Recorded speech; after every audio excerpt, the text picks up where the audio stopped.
So you've got orders to PCS to Fairchild and you'll be living in Spokane. This video will give you a brief rundown of the area, where you should live to have a reasonable commute every morning, some details on BAH rates, as well as a few pointers to make the move as easy as possible for you.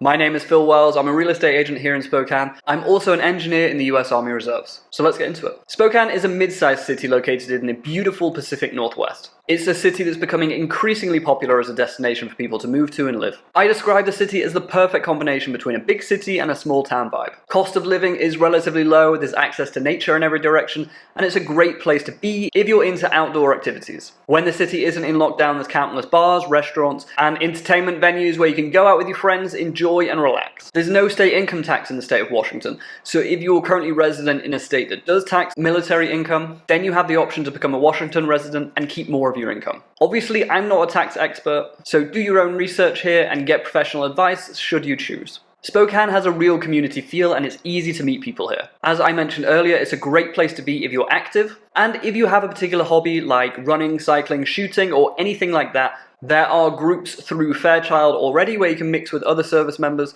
There's also tons of Facebook groups out there and groups on places like meetup.com where you can mingle with people that aren't necessarily military. So where should you live in Spokane? Well, the first thing that you should know is that it really doesn't take that long to get anywhere here in Spokane. So your options aren't limited to the nearby Airway Heights community, for example. It is worth mentioning that it's quicker to go east-west in Spokane than it is to go north-south. The reason for this is you've got I-90 running east-west, whereas the majority of the northbound routes are 30-mile-an-hour roads with frequent traffic lights. So if you can live by I-90, you'll be doing yourself a huge favor. In terms of how far east you want to go, that's entirely dependent on what you're comfortable with in terms of a commute. If you live in Airway Heights, then you're going to have a commute time of around 10 minutes. If you live in downtown Spokane, then you're going to be looking at around a 20-minute commute. If you live in Spokane Valley, you're looking at about a 30-minute commute, and if you live out as far as Liberty Lake, you're going to have about a 35-minute commute. Chances are that being in the military, you'll be getting on the roads before the main rush, so it should be pretty smooth sailing wherever you choose to live. Just a heads up, the gate does get pretty backed up at peak times, just be aware of that. Now I wanted to do some of the legwork for you and show you some of the BAH rates for the area. There is a link to the Fairchild housing office in the description here, so you can check for up-to-date rates if you're viewing this video in the future. You can pause the video when you get to the relevant section. Here are enlisted rates, here are warrant officer rates, and here are officer rates. Now I wanted to discuss how you can make the move as easy as possible on yourself. I do have a full video on buying a home long distance, and I'm going to link this in the top of this video and I'd encourage you to watch it. But here's a brief breakdown of what I suggest. Number 1, connect with a local real estate agent like myself. Number 2, get pre-approved for a loan.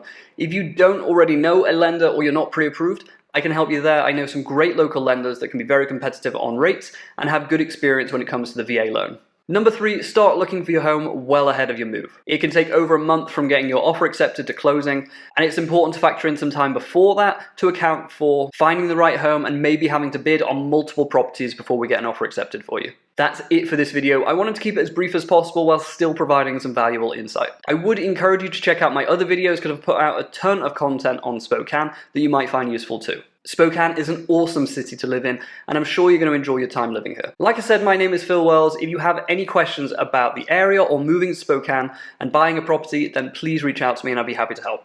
Thank you for what you do serving this country, and thanks for watching.